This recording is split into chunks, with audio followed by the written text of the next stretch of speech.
Olá, alunos do quinto ano, estamos aqui para mais uma aula de ciências, né? E hoje nós iremos dar início ao capítulo 3, certo? Na página 138. Vamos lá? Quando vocês chegarem na página 138, vocês irão encontrar a seguinte imagem, né? A Lua e várias estrelas aqui no céu. Aí mais abaixo diz assim, as fases da Lua. Nesse capítulo você vai estudar a Lua e saber por que ela se apresenta em formatos diferentes no céu. Conversa vai.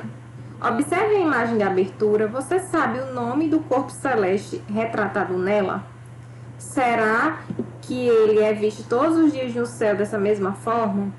Você já ouviu falar, já viu com outros formatos? Então aqui a Lua, né, está pela metade, está meia Lua, né? Ele é um satélite natural da Terra e é um astro, ok? Mais abaixo diz assim, conversa vem. Ao longo de um mês, a Lua pode ser vista no céu com formas diferentes. Por que será que o formato da Lua muda regularmente? O que é necessário para que isso aconteça? Anote suas respostas a seguir. Então, pessoal, a Lua, né, como vocês já sabem, ela muda de fases de acordo com os dias do mês, certo? Então, de acordo com a data que nós nos encontramos, por exemplo, a Lua vai estar numa fase determinante. Isso daqui não é preciso responder agora. Depois da aula, vocês podem responder. A Lua. A Lua é o único satélite natural da Terra. Por quê? Porque nos outros planetas, existem planetas com mais de 50 satélites naturais, certo? Só que o nosso planeta Terra, ele só tem um, certo? Um satélite natural. Ela gira ao redor do nosso planeta em um movimento chamado de revolução. Gente, então, o movimento que a Terra faz, que a Lua faz em torno do nosso planeta é chamado de revolução. Ao mesmo tempo, a Lua realiza um movimento de rotação, certo? A Lua também gira em torno dela mesma, ao redor do seu próprio eixo. Esses dois movimentos de revolução e de rotação têm o mesmo período de duração, cerca de 28 dias. O que faz com que a face da Lua voltada para a Terra seja sempre a mesma. A face oposta da Lua, que não se vê, é chamada de face oculta e é conhecido por meio de estudos astronômicos feitos com satélites e outros veículos espaciais. Aqui embaixo nós temos uma imagem, né, que diz assim, mesmo com as mudanças aparentes de formato, a face visível da Lua é sempre a mesma. Gente, quando eu falo a face visível, é a face que a gente consegue ver aqui do nosso planeta, certo? Apesar dela mudar visivelmente de aparência, né? Vamos dizer assim, ao longo do mês a gente não vê ela completamente, a gente vê ela pedacinhos, né? Pela metade. Só que a face dela sempre é essa mesma aqui, olha. Se vocês prestarem atenção, é sempre essa face aqui que aparece pra gente. Se por um lado é grande a distância entre a Terra e o Sol, cerca de 150 milhões de quilômetros, a distância entre a Terra e a Lua é menor, é cerca de 350 mil quilômetros. A Lua é cerca de 3,5 vezes menor do que a Terra. Olha só, aqui nós estamos vendo a imagem da Terra e aqui é da Lua, né? Então, a Lua é bem menor do que a Terra. Devido ao tamanho da Lua e à proximidade que está do nosso planeta, ela exerce grande influência sobre a Terra, como os ciclos das marés, por exemplo. A Lua e as marés. A força da gravidade faz com que a Lua, a Terra e o Sol sejam atraídos em direção ao outro. Assim, por causa dessa força, a água é atraída em direção ao Sol e à Lua. Observe a imagem a seguir como a força da gravidade entre a Lua e a Terra atrai a água do mar. influenciando as marés e o nível das águas. Aqui vocês estão vendo o planeta Terra, né? A Lua e aqui as marés. Por exemplo, a Lua aqui, né, está nessa posição aqui, de frente para a Terra. E a maré vai estar aqui, ó, mais alta, desses lados aqui do planeta. Força gravitacional da Lua, essa parte vermelha aqui. E a maré vai estar influenciada por essa força gravitacional que a Lua está exercendo sobre a Terra. Mais abaixo aqui a gente tem exemplos de como é uma maré baixa, certo? E como é uma maré alta. Representação da atração gerada pela força da gravidade entre a Lua e a Terra, causando as marés altas e baixas ao longo do dia. Todos os dias ocorrem as marés altas e baixas, influenciadas pela força da gravidade. Entretanto, as marés são mais intensas quando o Sol, a Terra e a Lua estão alinhados, pois essas forças de atração se somam. Observe a seguir como as marés acontecem ao longo do mês, dependendo da posição da Lua em torno da Terra. Gente, olha só. Aqui vocês estão vendo que está alinhado, ou seja, em linha reta. Lua, planeta e o Sol. Quando a Lua está aqui, ó, nessa posição, a maré aqui vai ser uma maré solar. Ó. Vocês estão vendo que aqui a maré vai aumentar, certo? E também vai ter a maré lunar, que vai ser influenciada pela Lua, certo? Aqui está alinhado. Do mesmo jeito acontece quando essa Lua chega aqui do outro lado, certo? Vai causar também maré, a influência nas marés. Aqui embaixo vocês já estão vendo o contrário, certo? O Sol ele não está alinhado à Lua. A Lua já está em outra posição aqui, certo? É como se ela estivesse lateralmente e não estivesse alinhada ao Sol. Então, as marés vão acontecer de forma inversa, em outro ângulo, ó, maré lunar e maré solar. Aqui no outro lado diz assim: quando a Lua, a Terra e o Sol estão alinhados, as forças de atração entre esses corpos celestes são somadas, causando marés mais intensas. Quando a Lua não está alinhada com a Terra e o Sol, que no caso é essa figurinha aqui de baixo, o efeito das marés é menos intenso, pois as forças de atração ocorrem separadamente nas marés lunar e solar. Ok? Aqui vocês estão vendo que até mudou de posição e elas não vão acontecer, né, ao mesmo tempo. Vão acontecer de forma separada.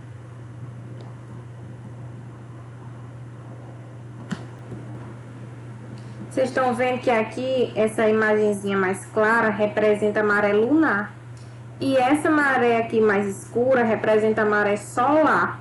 Então, elas estão acontecendo em momentos diferentes, olha, em lados diferentes. Essa daqui não está acontecendo as duas ao mesmo tempo, no mesmo ângulo, ok? Agora, nós iremos para a página 142. Mais abaixo diz assim: conheça quem é. Neil Alden Armstrong nasceu em 1930 nos Estados Unidos da América. Foi astronauta, engenheiro aeroespacial, aviador naval e professor. Comandou o Apollo 11, a primeira nave espacial a pousar na Lua em 1969, que levou também Michael Collins e Buzz Aldrin. Não sei bem como é que pronuncia. Mas, olha, se vocês tiverem interesse em conhecer esse famoso astronauta aqui, né, vocês podem pesquisar mais sobre ele. Aqui traz só uma imagem, né, de quando ele estava na Lua. A Lua e o Sol. A Lua é uma grande rocha que não possui luz própria. O brilho que vemos da Lua é o reflexo da luz que ela recebe do Sol. Assim, ao girar ao redor da Terra, durante cerca de um mês, vemos a Lua iluminada em posições diferentes, com distintos formatos no céu, que caracteriza o que chamamos de fase da Lua. A imagem a seguir mostra a posição da Lua em relação à Terra e ao Sol e ilustra como ocorrem as 4 fases da Lua: nova, crescente, cheia e minguante. Aqui nós temos a imagem, certo, do Sol. Vocês sabem que o Sol ele só faz um movimento de rotação, ou seja, ele só gira em torno dele mesmo, ele fica quietinho lá, girando em torno dele mesmo, certo? Aqui é a imagem da representação da Lua, ok? Ao longo do ciclo que ela faz ao redor da Terra, que é cerca de 28 dias. Esse é o movimento aqui, quando a Lua está girando em torno do Sol, é um movimento de revolução. E também a Lua faz o movimento de rotação em torno dela mesma. Gente, durante todos esses dias aqui, que levam 28 dias, a Lua é vista por nós aqui da Terra de forma diferente. Por quê? Devido à iluminação que ela está recebendo do Sol, certo? Então, essa iluminação faz com que a gente veja a Lua iluminada de forma diferente, certo? Podemos ver a Lua, né, totalmente aparente, que é quando a Lua está cheia, certo? Só quando está com um tracinho bem leve, que representa a Lua crescente, não, perdão, gente, a Lua nova, certo? Só quando ela tá com um tracinho assim bem fininho, ela tá representando a Lua nova, certo? Aí ela vai girando, vai aumentando, né? E vai representar a Lua crescente, que é quando ela já aumenta mais o tamanho dela, certo?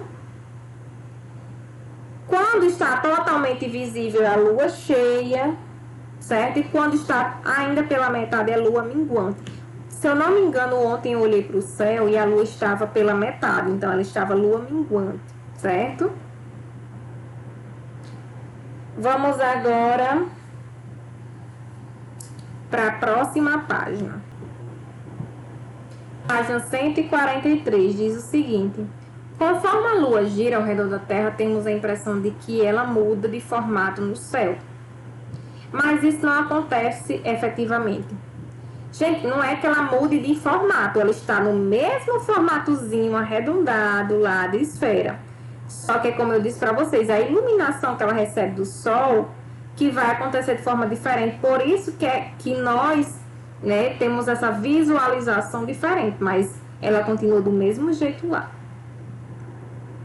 A razão disso é que enquanto algumas partes da Lua são iluminadas, outras permanecem no escuro. Na Lua nova, por exemplo, a Lua não está visível no céu. Isso acontece porque a face que vemos da Lua não está sendo iluminada pelo Sol. Ou seja, está escura. Na fase seguinte, a Lua crescente, apenas metade da face é iluminada. Gente, essa Lua nova é aquela Lua que geralmente a gente só vê um tracinho, certo? Ela está pouco iluminada. Conforme a Lua segue seu movimento de revolução, ou seja, o movimento em torno da Terra, ela se posiciona de maneira que vemos uma face inteira iluminada. Por isso a chamamos de lua cheia, quando ela está assim, ó, totalmente iluminada. Na quarta e última fase da Lua, que é a Lua minguante, essa última aqui, ó, a Lua volta a diminuir no céu. Momento em que sua face é iluminada, até que desaparece novamente e a fase da Lua nova, né? Lua nova essa daqui, certo? Geralmente, gente, a gente vê ela pouco iluminada, certo? E com um tracinho muito fininho. Todo esse ciclo dura, em média, 28 a 29 dias e meio.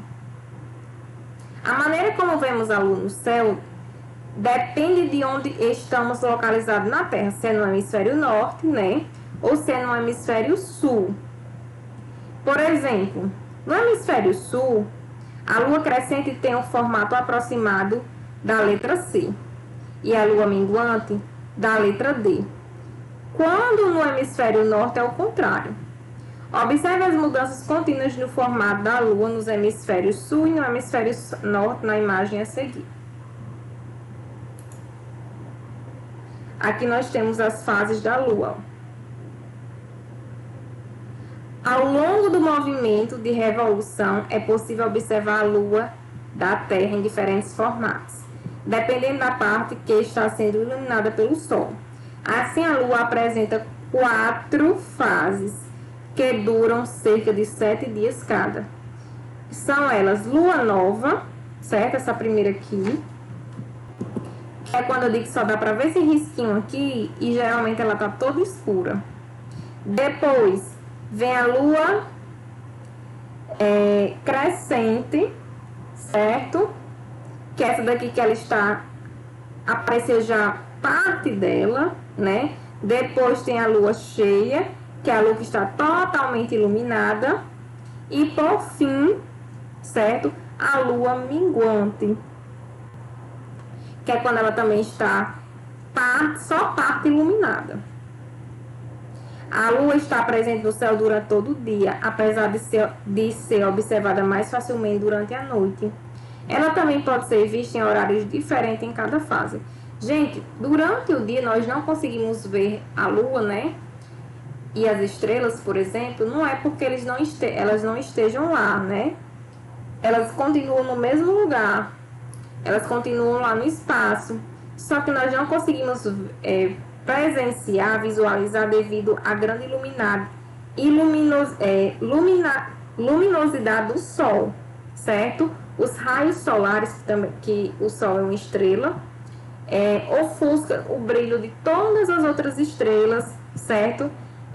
Que existem. Então, a Lua, por exemplo, como também não tem luz própria, fica ofuscada. Já não tem luz própria e fica ofuscada durante o dia pelo brilho do Sol. Vamos agora para a nossa primeira atividade do dia, que fica na página 141, com a lupa na mão. A Lua sempre despertou a curiosidade e a admiração do ser humano. O momento em que o primeiro astronauta pisou na Lua foi comemorado pelo mundo todo. Leia o texto a seguir que trata desse tema. No mundo da Lua, 20 de julho de 1969 é uma data histórica. Nessa data, pela primeira vez o ser humano chegou à Lua. O mundo assistiu ao feito, transmitido ao vivo pela televisão. Foi o final feliz de uma viagem que existiu muito esforço. Meu dinheiro, muita gente, muitos sacrifícios e muito planejamento foram necessários para que o ser humano chegasse ao satélite da Terra. Conta o astrônomo Naelton Mendes de Araújo, da Fundação Planetária do Rio de Janeiro. Outras tentativas haviam sido feitas para alcançar a Lua, mas a primeira nave com tripulantes a aterrissar por lá foi o Apollo 11. Já o primeiro astrônomo a descer em solo lunar foi Neil Armstrong. Assim que chegou, ele disse uma frase que ficou famosa: um pequeno passo para o homem, um grande passo para a humanidade. Gente, esse texto, né, no mundo da Lua, Ciência Hoje das Crianças, está disponível, certo, nesse site aqui. Após a leitura do texto, responda: por que o dia 20 de julho de 1969 é considerado uma data histórica? Vocês vão pesquisar no texto e vão responder. 2. Qual é o nome do primeiro astronauta a pisar na Lua? Um nome bem estranho, né? Mas que tem no texto. Como você interpreta a frase dita pelo primeiro ser humano que chegou à Lua? No caso, essa daqui, gente, ó. Um pequeno passo para o homem, um grande passo para a humanidade. A segunda atividade do dia é o Eu Cientista, certo? Fica na página 144 e é o para casa do dia. Que diz assim, que tal simular as fases da Lua utilizando uma bola e uma lanterna? Então, os materiais necessários são a lanterna, uma cadeira, né? uma bola para representar a lua. Reúna-se com 2 colegas. Você não irá fazer isso, né? Você irá se reunir com 2 familiares que estiverem na sua casa. Um de vocês deve representar a Terra, o outro deve segurar a bola, que representa a Lua, e o último deve segurar a lanterna, que representa o Sol. O aluno com a bola, né, que representa a Lua, deve se posicionar entre a lanterna, que é o Sol, e o colega que representa a Terra, que estará sentado em uma cadeira. O aluno com a lanterna deve acendê-la e direcionar os raios luminosos para a bola. O aluno sentado, que é a Terra, deve descrever como percebe o formato da bola, da Lua. O procedimento acima deve ser repetido até as 4 fases principais da Lua serem simuladas. Apenas o aluno com a bola mudará de posição ao longo da atividade. Com base nessa simulação, o que você pode concluir sobre as fases da Lua? O que é necessário para que essas fases aconteçam? O que é necessário para que as 4 fases, né, modos de se visualizar a Lua, seja possível? Então, vocês vão realizar a experiência, que é algo bem simples e bem fácil, né? Irão pensar e irão responder essa questão aqui, ok? Caprichem. Quem puder fazer a experiência, faça, né? Porque não é necessário materiais mirabolantes dessa vez. Algo que todo mundo tem em casa, pode usar até a lanterna do próprio celular, ok? E aguardo vocês lá na aula do Google Meet. Até lá!